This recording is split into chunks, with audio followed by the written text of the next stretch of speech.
Christmas 2017 was meant to be the beginning of a fresh chapter in our lives. My husband and I recently settled into a peaceful suburban area. The home may not have been flawless, but it belonged to us. The cozy porch, roomy spaces, and the charming sound of creaky wooden floors made it feel like a fresh start, a place where we could create our dreams. After spending a long time unpacking and setting up my furniture, I finally treated myself to a warm cup of tea to help relax my tired muscles. The outside air had turned quite cold, and the warmth of the tea felt like a little treat. Holding my mug, I made the choice to check out the balcony above. When I walked out onto the balcony, the sight was stunning. The snow covered the rooftops, resembling frosting on a gingerbread house. Christmas lights twinkled brightly, their reflections shimmering in the icy spots on the ground beneath. A soft melody of carols floated gently in the air, far away yet soothing. After many weeks, I finally experienced a sense of calm. However, I found my focus drawn to the neighboring house. A man and a woman were standing on their balcony, their voices lifting above the stillness around them. The man waved his arms around, his face flushed with rage, while the woman yelled in response, her hands tightly balled into fists. Even though the words disappeared into the breeze, their intensity was clear. I paused, feeling uncertain about my next steps. I kept reminding myself that it wasn't my concern. The image of their anger stayed with me as I returned indoors. The following morning, the home felt cozy and welcoming, with the aroma of cinnamon candles wafting through the air. I wanted to create a warm and inviting atmosphere in the neighborhood, so I chose to host a Christmas Eve dinner. It appeared to be a nice opportunity to connect with the neighbors and kick off the holiday season in a joyful way. I created a list in my mind of things to do, like cooking, decorating, and naturally, searching for a Christmas tree. Our living room seemed empty without one, and I just couldn't picture celebrating without its sparkling lights. Later that day, I set out to discover the ideal tree. The snow made a satisfying crunch beneath my feet as I strolled through the neighborhood, taking in the beautiful decorations of wreaths and lights. As I walked by the neighbor's house, I heard it once more. The loud shouting. This time, the sounds were soft and unclear, coming from within. The woman's voice was quick and piercing, slicing through the air like pieces of glass. The man's voice came after, sounding more intense and filled with anger. I took my time walking, finding it hard to stop myself from listening in, even though I couldn't understand the words at all. A chill went down my spine, and I hurried my steps. At home again, the tree stood tall in the corner, its decorations sparkling in the gentle light of the string lights. The home really seemed joyful, as if the spirit of Christmas had genuinely come. With a strong desire to invite the couple living next door, I wrapped myself warmly and headed over to their home. The doorbell was out of order, so I gave it a knock instead. After quite some time, the man finally opened the door. His look surprised me. His hair was messy, and there were dark circles under his eyes. There was something off about the way he stood, almost like he was preparing for a confrontation. "I'm having a Christmas Eve dinner," I said, making an effort to sound happy. "You and your wife are absolutely invited to come along with us." "My wife is not here," he said straightforwardly. "I will go by myself." There was something in the way he spoke that caused a knot to form in my stomach. As he moved a bit, I noticed the floor behind him. A deep, shiny liquid, rich and smooth, flowed over the wooden floor. My breath was taken away. The man looked into my eyes, and his expression became serious. He didn't say anything else. He just closed the door with a bang and secured it with a lock. Christmas Eve came with a burst of excitement and hustle. The table was beautifully arranged. The candles were glowing softly, and the delightful aroma of roasted turkey wafted through the home. A lot of the neighbors showed up, sharing friendly smiles and tales about their experiences. However, the neighbor from next door didn't come by at all. I made an effort to set aside the discomfort that was sneaking into my mind, reminding myself that not everyone is outgoing. The sight of that dark liquid on his floor continued to linger in my mind. As the night came to a close and the visitors departed, I thought it would be good to see how he was doing one last time. The house next door was shrouded in darkness, its windows appearing empty and devoid of life. I tapped gently at first, then a bit more firmly, but there was no response. I shouted, my voice bouncing off the quiet, but the hush was overwhelming. The following morning, I got up early, feeling the chilly air biting at my skin. I snuggled into a cozy blanket, brewed some tea, and headed up to the balcony. This place had turned into my beloved spot, a peaceful haven where I could see the world come to life. While I looked at the neighbor's house, I noticed something interesting. The lower level was dim, just like it had been the previous night, but one room above shimmered softly. The light was soft, flickering as if the bulb might soon go out. And then I noticed it, a shadow shifting behind the curtains. A figure was visible, standing perfectly still for a brief moment before retreating into the shadows. My heart pounded heavily in my chest. Could it have been the man? Was his spouse back? I quickly made my way back inside, securing the door after me. That evening, I attempted to keep my mind occupied with a book beside the warm fireplace. The cozy glow of the fire barely eased my anxious feelings, and the quietness of the home seemed heavy and stifling. At 1:13 a.m., a sudden loud noise broke the quietness. I stood still, the book falling from my grasp. The loud noise happened once more, and it felt more pressing this time. My legs felt heavy as I slowly made my way to the door, glancing through the peephole. It was that person. The neighbor stood on my porch, his breath creating little clouds in the chilly air. He held a gun in his hand, the barrel shining softly in the light from the porch. I took a step back, my hands trembling as I reached for my phone. As I dialed 911, I quietly shared my situation with the operator, each word feeling like a challenge. The man remained still. He simply remained in place, gazing at the door. As soon as the police got there, they quickly formed a circle around him. He went along quietly as they took the gun from his hands and put handcuffs on him. While they took him to the car, he shouted, "You killed my wife, and I will kill you next." The police arrested me as well, questioning me for hours about his accusations. Eventually, after the investigation, I was cleared and allowed to return home. The police walked into the house next door, their flashlights shining brightly in the dark. A little while later, one of them came out, looking very pale. They informed me later that her body was upstairs. She was suspended from the ceiling, her head oozing blood from where she had been hit. The pool of blood on the floor looked just like what I had seen a few days earlier. The man did not return. The police didn't share a lot of details about the investigation, and I felt hesitant to inquire further. I kept imagining her still body, swaying softly from the ceiling in that softly lit space. For many weeks, the house next door stayed quiet and without light. Yet, there were moments, deep in the stillness of night, when I believed I could hear soft shouts, drifting through the air. Sometimes, when I looked at their upstairs window, I thought I could see a faint shape of someone looking at me. Before we get into the next story, if you come for the first time, please make sure to subscribe to our channel and press the bell icon for upcoming scary stories. We need your support. Please share these stories with your friends and family. Thanks.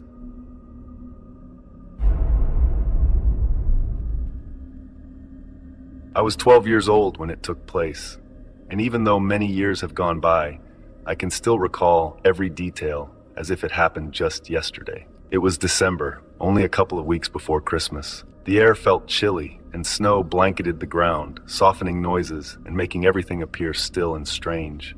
I was walking home from school, making little puffs of snow fly up with my boots. It was the best part of my day, that moment when I could roam around and think about anything I liked. That day, however, something seemed unusual. When I got to my street, I saw a man standing at the corner. He was not moving at all, just standing there and looking at me. His coat was long and dark, and he wore a hat pulled down low over his face. I took my time walking, not knowing what to do next. He didn't wave or smile, he just looked. I rushed the rest of the way home, feeling like his eyes were on me, which made the hairs on my neck stand up. I kept him a secret from everyone. Perhaps it was just something small, I wondered. It seems like adults are always standing around, right? The following day, while I was walking home once more, he was there. This time he was moving around. He began to walk behind me, staying close enough that I could feel his presence, but not so close that it felt uncomfortable. "Hey there, kid," he shouted. His voice was low and scratchy. I moved my head a little, but kept walking. "Are you looking forward to Christmas?" he asked. Sure," I said quietly, walking fast. "Do you know where to find the best Christmas tree?" he asked, sounding quite happy. I moved my head from side to side and didn't say anything. I didn't like how he said it, as if he knew something I didn't know. In the forest beyond the old path, he went on. That's where the really good ones are. You really ought to check it out yourself. When I got to my house, my heart was beating fast. I couldn't figure out why he was saying this to me. It felt odd, like a hidden thing I wasn't meant to find out. Some days went by, and I attempted to forget about the man. But each time I walked home, I had the feeling that someone was looking at me. I never saw him again, but the feeling remained. One afternoon, I was relaxing in the living room, enjoying some TV time. The light from the screen brightened the dark room while I rested on the couch. The phone rang, and I was startled a bit before picking it up. It was my buddy Mike. "Hey," he said, sounding excited. "Let's go look for a Christmas tree. The nice ones are up in the forest, you know." His words struck me hard. How did he find out about the woods? I didn't mention the man to him. "I'm not sure." I began to speak, but he interrupted me. "Let's go. It will be enjoyable." I talked to my mom, but she said no. "Your dad is going to bring home a tree," she said with certainty. "You're simply a child. You don't have to search for one." I sat by the window, looking at the snow coming down, waiting for her to go out. She finally said she had to go get my little sister from school and asked me to stay inside. I had a blend of feeling bad and feeling excited. Right after she left, I put on my coat and called Mike. Mike and I hurried out into the snow, giggling and gliding on smooth spots of ice. I shared with him the story of the man who had been keeping an eye on me and what he mentioned about the trees in the forest. Mike lifted his shoulders slightly. "We'll just take a look around," he said. Then he said, "I have to go to my friend's house first." His friend's house was at the edge of the woods, an old squeaky place that seemed like it hadn't been tidied up in a long time.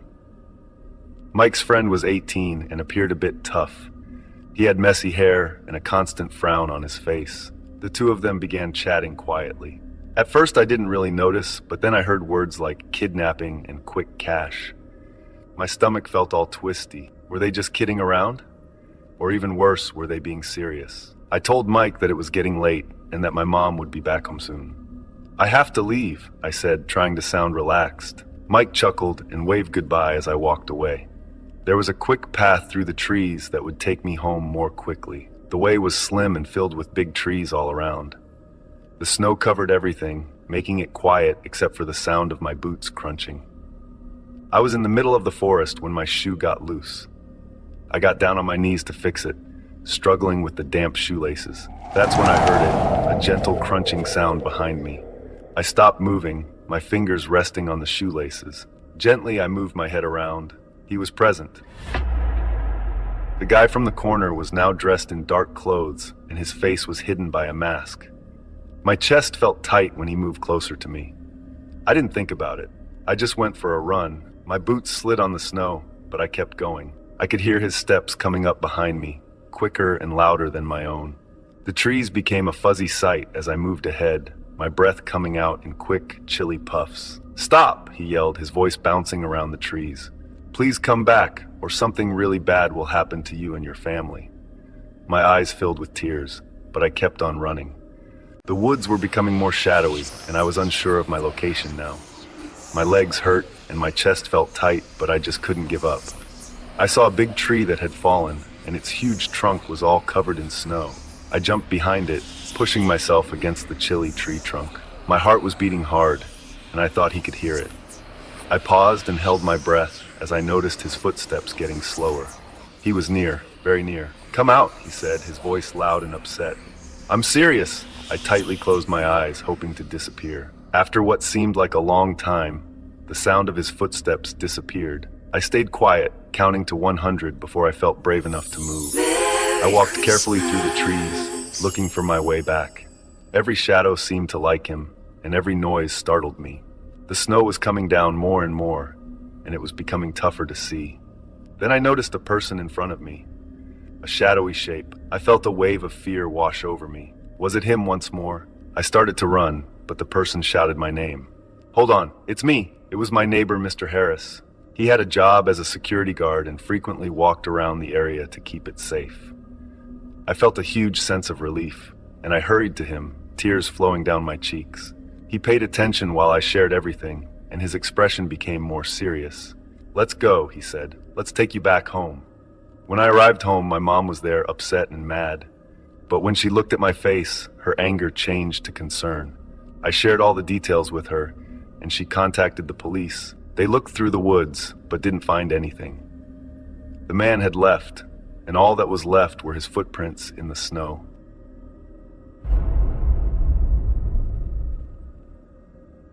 Christmas Eve had always been a big deal in our family. Every year, we hosted a dinner at my grandparents' house in San Diego. It wasn't a fancy place, but there was something about its worn-out carpet and the way the living room smelled like cinnamon that felt like home. That year, the house was lit up with colorful Christmas lights, the tree was piled high with presents, and the air was thick with the smell of roasted turkey and baked ham. The night started like any other Christmas Eve. Relatives trickled in slowly, some carrying dishes, others just bringing themselves and their stories. Uncle Rick came with his famous green bean casserole, and Aunt Susan brought a pie that looked suspiciously store-bought. My cousin Jenna kept snapping pictures of everything and everyone, making sure to capture the perfect Instagram moment. The kids ran around the house, their laughter mixing with the faint hum of Christmas songs playing in the background. The dinner table was a sight to behold. Plates piled high with food, glasses filled with wine and soda, and candles flickering in the center. It was warm, loud, and full of life. Everyone was talking over each other, sharing jokes, and reminiscing about past Christmases. It felt perfect in its messy, chaotic way. Then there was him. I didn't catch his name when he arrived, and honestly, I wasn't even sure who had invited him. He looked out of place, sitting quietly at the end of the table. He was tall, with a pale complexion and thinning hair slicked back. His clothes were neat but oddly dated, like he had stepped out of an old photograph. He didn't eat much, just moved his food around on his plate and occasionally sipped from his glass.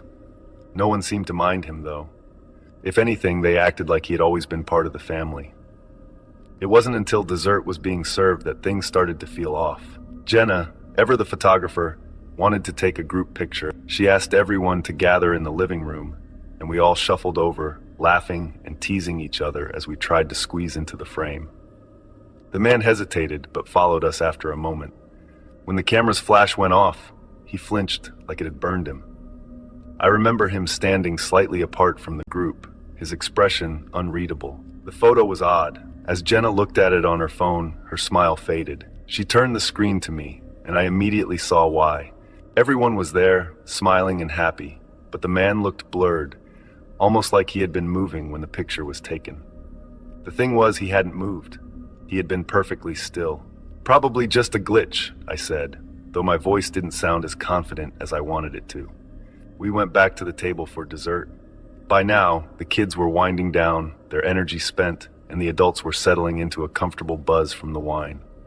The man stayed quiet, his eyes darting around the room like he was looking for something or someone. I tried not to stare, but something was unsettling about him. His presence felt heavy. It happened just as we were finishing dessert. The man suddenly stood up, his chair screeching against the floor. Everyone turned to look at him. He was shaking, his face pale and glistening with sweat. Then, without a word, he let out a scream, a raw, guttural sound that froze everyone in place. Before anyone could react, he bolted out the front door. For a moment, no one moved. We just sat there, stunned, trying to process what had just happened. Then Uncle Rick stood up, muttering something about going after him. A few others followed, grabbing their coats and flashlights. I stayed behind with the kids, who were now clinging to their parents, wide-eyed and scared. The minutes stretched on. I could hear the muffled sound of voices outside, calling the man's name, though no one seemed to know what it was. After what felt like an eternity, the search party came back, empty-handed. They had followed his tracks into the woods behind the house, but they just stopped. No sign of him. No footprints leading away. Nothing. We called the police, of course. They came, asked questions, and searched the area, but there was no trace of the man. No one could even agree on what he had looked like. Some said he had brown hair, others swore it was black. One of my aunts insisted his eyes had been green, but I remembered them as gray. It was like he had been a different person to everyone who saw him. The rest of the night was tense. No one wanted to leave, but no one wanted to stay either.